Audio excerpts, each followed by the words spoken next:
बोली बोली छठी मैया की जय।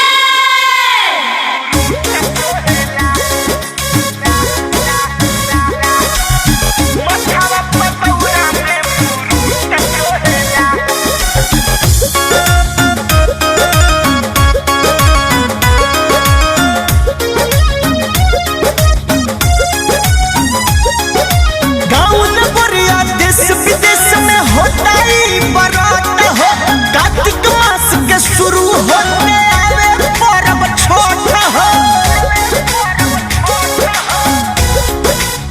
गाँव नगरिया देश विदेश में होता ही बरात हो। कार्तिक मास के शुरू होने आइल परब छोट हो। दिवाइन से रहता बर रूट सोहेला पियर साड़ी धोती सूट सोहेला मथवा पतौरा में फ्रूट सोहेला आई में लड्डू तिलक कूट सोहेला मथवा पतौरा में फ्रूट सोहेला।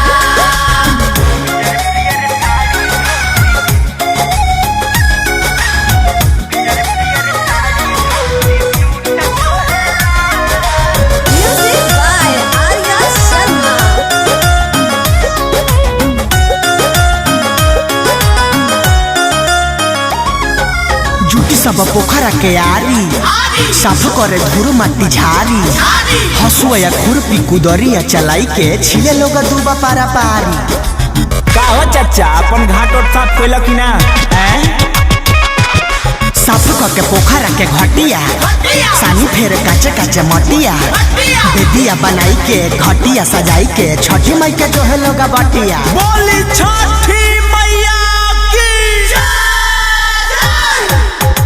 पूरी संग फूलल काचे फूट सोहेला येलो येलो साड़ी धोती सूट सोहेला मथवा पतौरा में फ्रूट सोहेला आई में लड्डू तिलक कूट सोहेला मथवा पतौरा में फ्रूट सोहेला।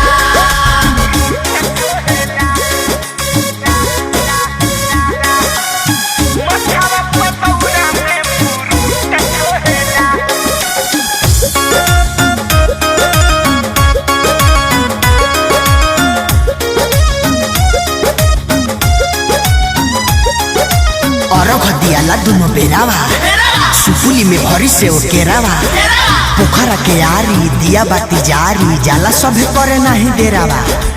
ए भाऊजी पूर्व पड़े मुंह के खड़ा होखा एने का मुकले बड़ू हो नाचे के हो बजाना बजाई के पूजा करे सिरावा झुकाई के प्रभु विष्णुपुरी गोलू सब के सुनावे छठी माई के गीतिया गाई के